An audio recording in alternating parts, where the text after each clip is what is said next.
What up, blood? What up, cuz? Most the new buzz. I'm riding again, y'all, hiding again. This is going to be a new segment for my YouTube channel, Moel. So basically, I'm going to be testing out some movie reviews, okay? Usually, I type movies on Facebook. All my ideas stem from my Facebook page, what I like posting, such as my movie reviews, the Truman Show. You can check it out, you can read it. Some of the reviews that I'm going to be posting on Facebook are going to be, if it's at a more profound, in depth philosophical level or philosophical analysis, I'll type them up. But if it's just a review based on, action movies, not drama, and not something profound, just a normal action movie like Batman and Superman, then I'll just talk about it on my channel. And if people like this type of stuff, I'll continue it. If no one watches it, then maybe just as a hobby, I'll continue. So in this movie review, I'll be reviewing Batman versus Superman: Dawn of Justice. So first of all, I'd like to talk about the cast. Okay, so we have Ben Affleck as Batman, Bruce Wayne. We have Henry Cavill, Superman, Clark Kent, Kal-El. Gadot, Wonder Woman, Diane Prince, and we have Amy Adams as Lois Lane, and Jesse Eisenberg as Lex Luthor. Okay, so obviously the choice of Ben Affleck playing Batman is a good choice. He matches the role 100%. He's a good Bruce Wayne and a good Batman without a doubt. Henry Cavill as well. He looks like a Clark Kent, Kal-El, and Superman. Gal Gadot, I'm not gonna mention it on this video review. You can just check out my YouTube channel and read the post about Gal Gadot, okay, or Gadot, because I'm not too pleased with her as Wonder Woman. Amy Adams, she's a fine actress, okay, but as Lois Lane, I don't think it was a good choice because she looks more like a Mary Jane, okay, because of the red. She's a redhead, at the end of the day. Jesse Eisenberg, okay, he pretty much messed up the whole Lex Luthor character. They should have brought someone else. This guy acted like a Joker, okay? He acted like a Joker the whole time. And his act wasn't right as a Lex Luthor, because Lex Luthor to me looks like a serious businessman, not someone who carries himself like a clown and a bit cantankerous or a bit emotional and has this attitude that is just off the wall. And obviously, I wouldn't I wouldn't look at him as a Lex Luthor. He doesn't fit the role. He played more like a Joker type of deal. These are the main cast that I just mentioned. Everyone else in the movie pretty much did their part, and yeah, and that's about it. Um, that's about it for the cast. Now to move on to the movie pretty much that the Batman versus Superman, the whole motif and the theme of this movie is predicated on the notion that you have David versus Goliath. And you can obviously think who's David and who's Goliath. David would be Batman, Goliath would be Superman. Kind of like a juggernaut versus just a normal man, or a colossus, a demigod type of deal. And obviously, the whole motif, the whole theme, the whole plot in the movie revolves around this notion. Even there is a football scene between Metropolis versus Gotham football team, and it's like a powerhouse versus the underdogs. So yeah, so we need to pretty much focus on the theme. Nonetheless, there's a lot of hidden elements, okay? And these type of movies, Superman versus Batman, or Batman versus Superman, they always revolve around morality, or truth versus falsehood, truth versus lies, good versus evil, Christ versus Antichrist. And if you look at the movie, like if you dissect it and pay attention close to it, maybe watch it twice or something like that, you realize that the villain Lex Luthor is a devil. Okay, he does a lot of schemes and a lot of plots and a lot of. He's a bit tactical in the way he does his things, and he's always plotting ahead. So he's plotting to basically get rid of Superman, and that's his aim. Even when Batman does something that that might basically hinder the plan of Lex Luthor, he'll use Batman as a pawn, just to tackle his objective, his aim, and that's the death of Superman. Obviously, there might be a bit of spoilers in the movie, in this review, but I'm not going to give out the ending. There's just going to be a bit of spoilers and maybe a bit of hints. But all in all, let's delve into it, and hopefully I don't get copyrighted, because I'm going to be showing you some scenes. And my review, by the way, is not a typical review that you'll see online, just talking about the movie and Hollywood and that's it. No, it's going to be depicting the status quo in real life, and what the academic elite or the people behind this corporation trying to project and brainwash the people with, propagate pretty much. So let's go. So the first scene that I'm going to focus on is in Nairobi. Now Nairobi's in Africa, okay? And Nairobi's supposed to be, it sounds like Nairobi, the capital of Kenya. And they're obviously depicting Muslims as terrorists, and that's what they want to project or propagate. So to brainwash the masses as well, the lay people. So this is it. This is pretty much a scene in Africa. Lois Lane is meeting up with a photographer as a journalist so she can cover up a story. But they get set up, and this photographer is actually a CIA agent, while the people who are also in cahoots with the African terrorists who look Muslim, they're hired by Lex Luthor as security agents. Okay, so this whole thing in Nairobi, Africa, is a setup, a concoction made against Superman. And like I said, this is what the whole movie's about. If you pay close attention, the movie's about plotting and scheming and trying to basically deviate and beguile the people, manipulate, just like the devil. And that's what Lex Luthor is. He's a devil. He's playing this psychopath.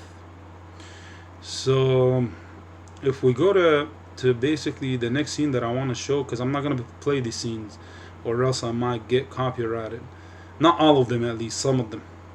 So if we go to the next one, this lady's connected with the Africans, obviously. And obviously, from a psychological view, the third world countries always look to the first world countries, the hegemony, just like the United States. You'll always see someone being subservient or in a lower position than a white man. And I know a lot of people are not going to like hearing this stuff because they might look at it as racist, but it is not racist. It's just the fact of the matter that the hegemony is a white man hegemony, and everyone else is seeking this, as they call it, Kipling syndrome. Okay, and this whole scene, this is what is projecting Kipling syndrome, that the white man's burden, as they call it. The white man is going, basically, he has a burden on him to go and liberate all the other people. whether it's black, white, yellow, brown, doesn't matter. So yeah, they're kind of equivocating Superman with God pretty much because he has this power. Obviously, Superman is contingent. Superman is dependent. He's dependent on the Earth's sun, so he cannot be classified as a god. He's limited, and even in his omniscience, and even in his omnipotence, he cannot basically. He's allergic to kryptonite, so these two they're both contingent: the kryptonite and Superman. Thus, something above that would be the source, just in a nutshell, would be the necessary being, as classical theology or theophilosophy explains. 58-0. Metropolis again blowing out Gotham City. And really only the diehards are left. Metropolis again blowing out Gotham City. What does that mean? It means that you have a powerful house, or a powerhouse as they call it in sports, annihilating the underdogs. And this is the whole theme again behind the movie. Like when you hear about Batman versus Superman, it doesn't take a genius to assume who's going to win. Obviously, Superman can just smack Batman around and kill him. But that's not the case, obviously, because Batman is a detective, so he knows how to investigate people's weakness. He basically wants to weaponize this kryptonite that was found in the beginning of the movie. It's a scene that I skipped, obviously. He wants to weaponize it, and he needs the senator's approval or something like that, if I'm not mistaken. And she doesn't want to engage with him because I think she can tell that he is not stable. He's not a stable individual. He's just a rich man, but he's dangerous. That should be upside down. So this is the symbolic we know better part. now, don't we? The devils don't come from hell beneath us, no. No, they come from the sky. So the devils do not come from beneath us, from the ground, they come from the sky. Like a fallen angel type of analogy, a biblical analogy. And if you watch the next movie, this is what's going to happen pretty much. And obviously in this movie as well, in the beginning, aliens always coming from above, just like Superman. And he's actually referring to Superman because from his lens, Superman is the enemy. He doesn't like him. He's afraid of Superman. Perhaps he's even envious of Superman because he wants power. And in his other speech, this villain, this satanic Lex Luthor, he has a satanic mentality. He's so envious of Superman that he basically calls knowledge and omnipotence. So omnipotence and omniscience are paradoxical. But in what sense? In the sense that he cannot possess him. He cannot possess one of them. And that's the power. It makes him feel weak. And this is it. This is the scene I'm talking about. And I am... no, what am I? What was I saying? No. So knowledge is power. Bittersweet pain among men is having knowledge with no power. Because that is paradoxical, and... He's a psycho. So, again, they bring this character of Lex Luthor depicting the Joker. And to me, this is nonsense. This takes away the whole personality of Lex Luthor. Because this is not the Lex Luthor I know, at least. Because I watched Smallville, okay? And in Smallville, yes, he is a bit... he is evil at the end of the day.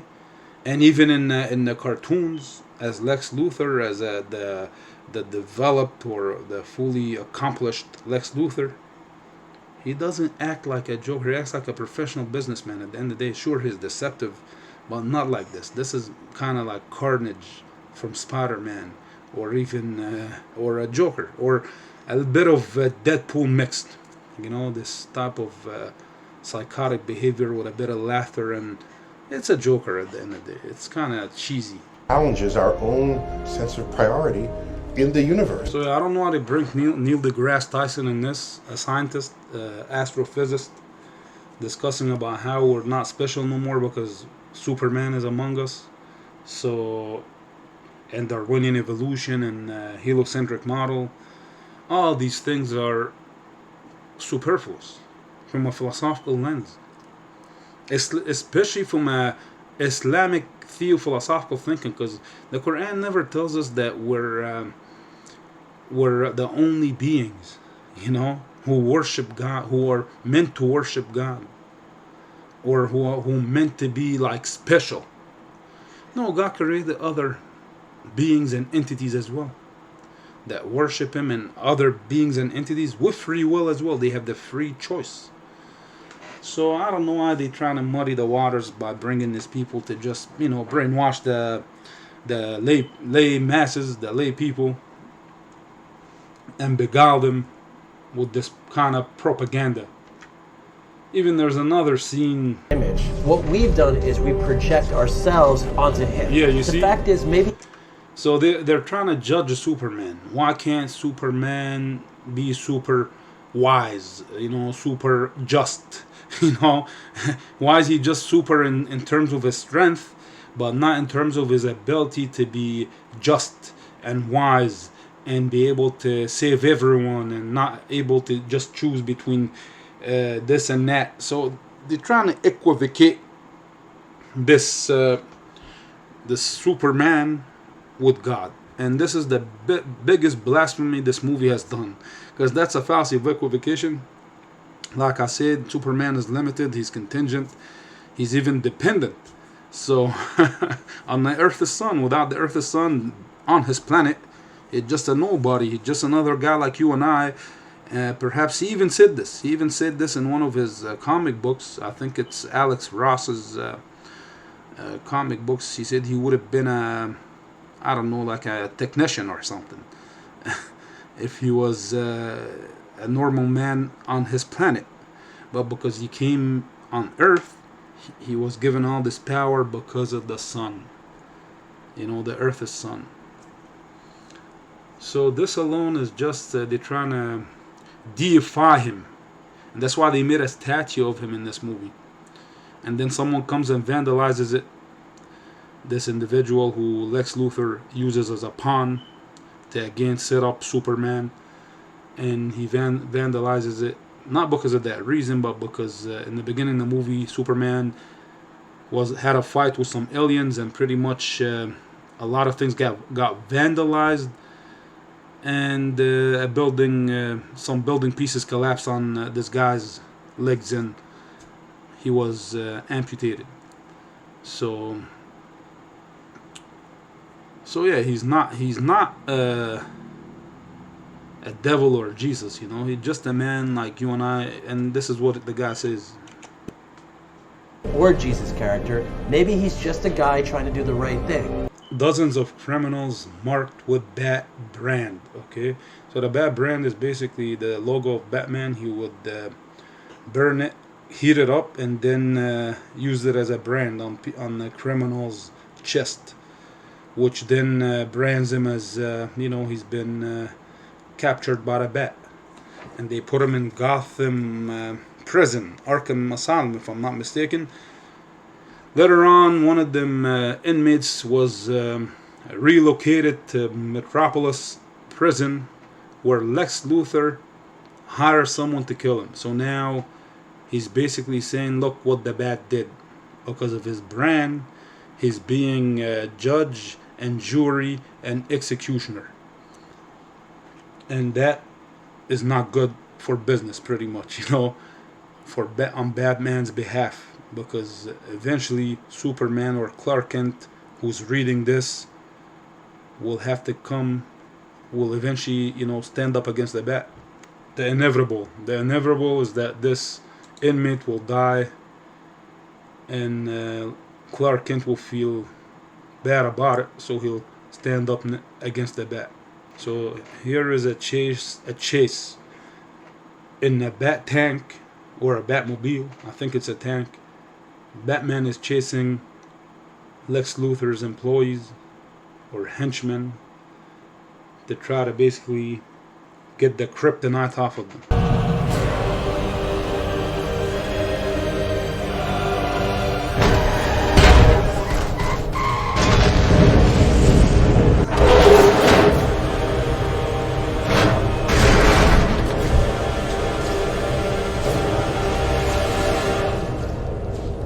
Next time they shine your light in the sky, don't go to it. The bat is dead. Bury it. Consider this mercy.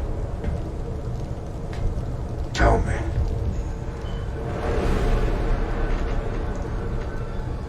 Do you bleed?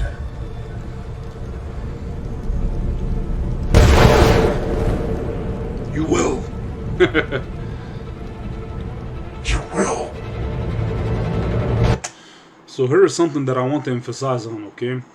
Every time someone is depicted as a god in a movie, they ask him if you can bleed. If you watch the movie 300, Leonidas tells him that by the time this battle is over, even a god king can bleed.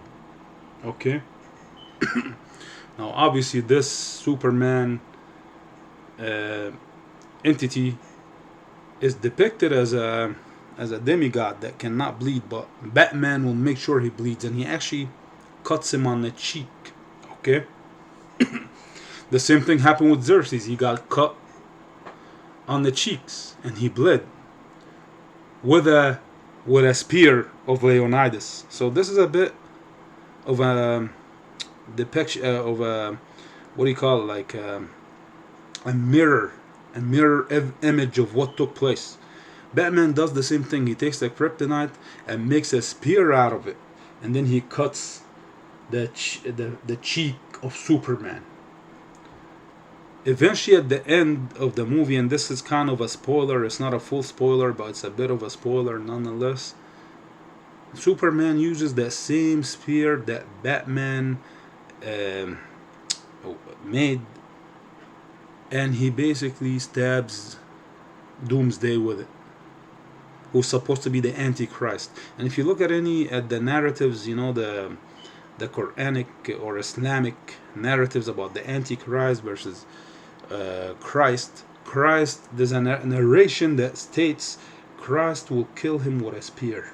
Okay, another narration says something else, but nonetheless, if you just focus on that one narration, I've noticed there's been depicted in movies where characters like characters who are basically deified, like, you know, Superman, Xerxes, the king god or a god king, you know, are always depicted in such fashion, and at the end they end up bleeding, which means they're not real gods. They're actually false Antichrist, okay, as opposed to a Messiah, the real Messiah.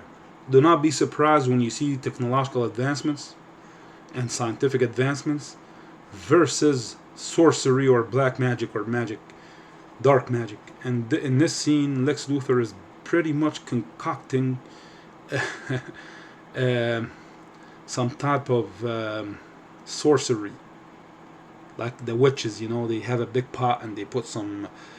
It looks like they're cooking soup, but it's not soup. It's actually a concoction of something, and then they throw a frog in it and a lot of nasty stuff.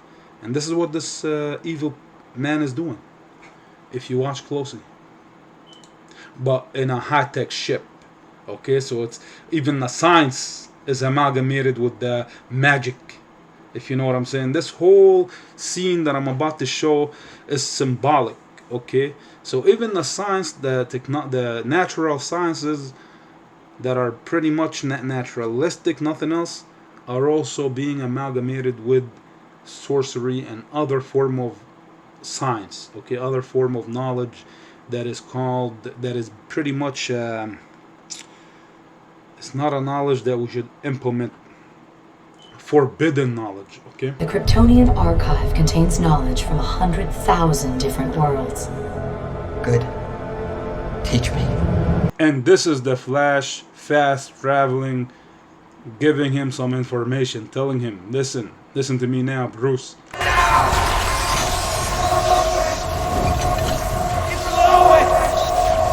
Lois Lane. She's the key! Why too soon? Too soon! You're right about him! You've always been right about him! Fear him! Find us, Roman! You have to find us! So you see, he's telling Batman, he's telling Bruce, you've always been right about him. Who's him? Superman. Superman in the future is gonna go nuts. That's what I'm predicting, pretty much. Okay, just like the video games. If you have played, what's the name of that video game? I forgot it. Injustice. I think it's a PlayStation game or even PC and Xbox. Injustice. So yeah. So he has to find them and make that Justice League. If you kill me, Martha dies. And if you fly away, Martha also dies. But if you kill the Bat, Martha lives.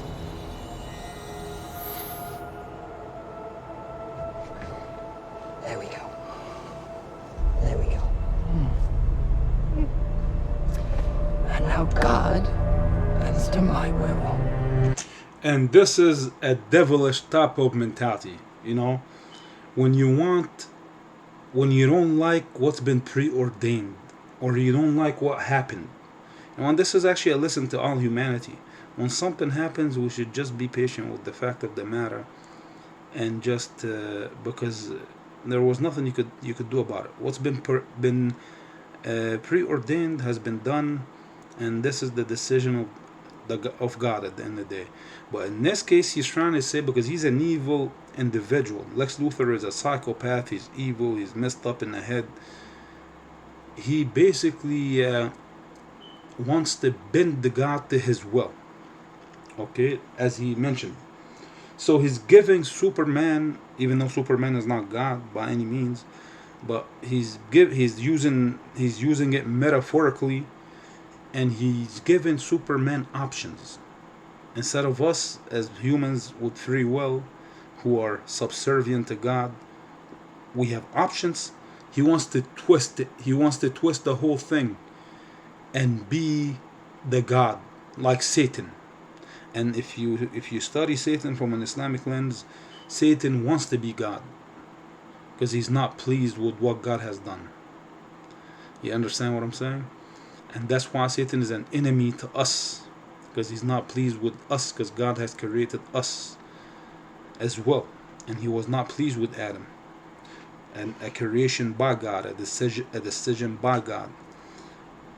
So yeah, this is just to sum up this whole scene, trying to bend Superman to his will by metaphorically saying that he is God, basically. Because he's craving knowledge and power, especially power. He's envious, like a devil, like Satan. He's envious of Superman. But if he was to have this type of power, he would abuse it and cause the whole earth to be corrupt. A huge cataclysm.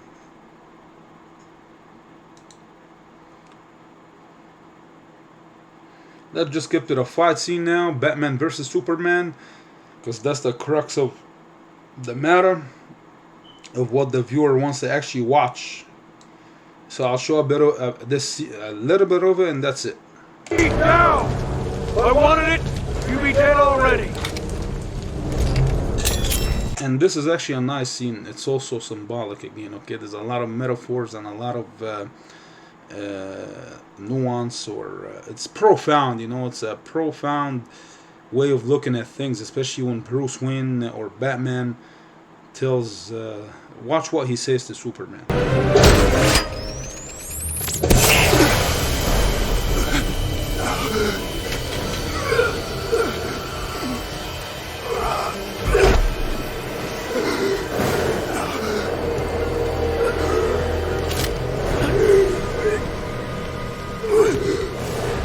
Breathe it in.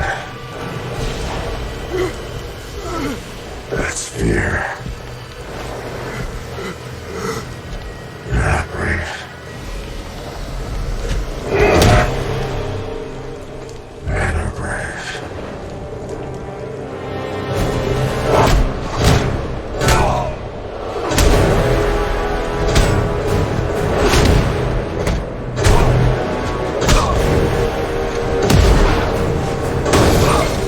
There you have it, man. Batman versus Superman. Straight to your chest. And this is the moral review. I hope you liked it. And as you can see by what Superman had just said, I mean Batman, that men are brave. And Batman is brave. He's not scared of anything, you know what I mean? It's a Superman who's been accustomed to walking around with his head above his shoulders, you know, with this arrogant type of attitude, because no one can take him. Until finally Batman investigated, found out about his weakness, and managed to go toe-to-toe with Superman. And this statement alone, men are brave, is a profound statement, because Superman has never felt what it's like to be fearful, since he's been living with impunity, like a god, quote unquote a god. You know what I'm saying? Like, who's going to challenge him? Who's going to judge him? Who's going to be have authority over him? You know, and that's the whole thing, the whole narrative in a nutshell. And this is it. Hope you enjoyed it. Until the next review. Peace out.